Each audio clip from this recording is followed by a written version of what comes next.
and how to find your spot in terms of what God's up to in the world around us and how He's going to use you to make eternal impact. But these next couple of times together, we're going to really do what Jesus did, and that was to get ready for what was to come. In this Master's Program approach, we're going to be talking about the personal realm, growing out of one verse that tells us the story of almost 20 years of Jesus' life. The four Gospels tell us about Jesus' time on earth, and out of 3,650 verses that are offered by Matthew, Mark, Luke, and John, 3,500 of those verses are given to the 3 years that were His public ministry time. About 160 of the verses were devoted to His childhood and then landing in Nazareth when He was about 12. There's an 18-year period from age 12 to age 30 where only one verse gives us any insight about what He did while He was here. In fact, the majority of His time on planet Earth is captured in one sentence.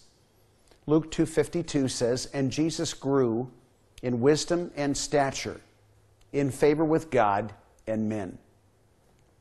What we're going to be talking about is the way Jesus prepared for His adult life. There were four critical paths that He ran down: wisdom, stature, favor with God, and favor with men. Wisdom is about the mind. Stature is about the body. Favor with God is about the spirit, and favor with men is about the soul. And we're going to spend some time in the next few sessions talking about those four categories, not because they're all equally important. There's a disconnect between our culture and God's perspective about life. If we lined those four categories up in terms of importance in the culture, we would probably find that the physical is most important. That second to that, we would find the soul, relationships, to be the runner-up. The spirit would take last in the lineup. The mind would become important, but it's amazing how many people let their minds go to waste. Well, we're going to find that God has almost an exactly opposite approach to those. That the spirit is the most important. It's a runner-up relationship between the soul and the mind. And last in line is probably the body. We're going to start with that one this morning, though, because your personal realm infrastructure, those four elements, body, mind, soul, and spirit, are going to reflect the quality of your personal habits, the routines that make up your life. There's an infrastructure that every business has. There's an infrastructure that every community has.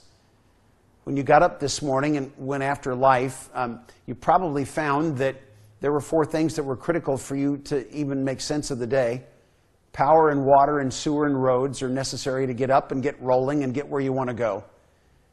And the same kind of importance that those constitute for your physical experience in the society, your body, your mind, your soul, and your spirit represent in terms of your life.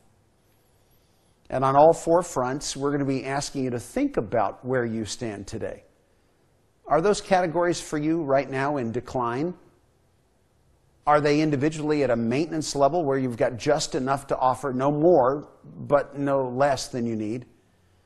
Or are you developing an expansion potential to have more physical, intellectual, relational, and spiritual capacity than your life currently requires?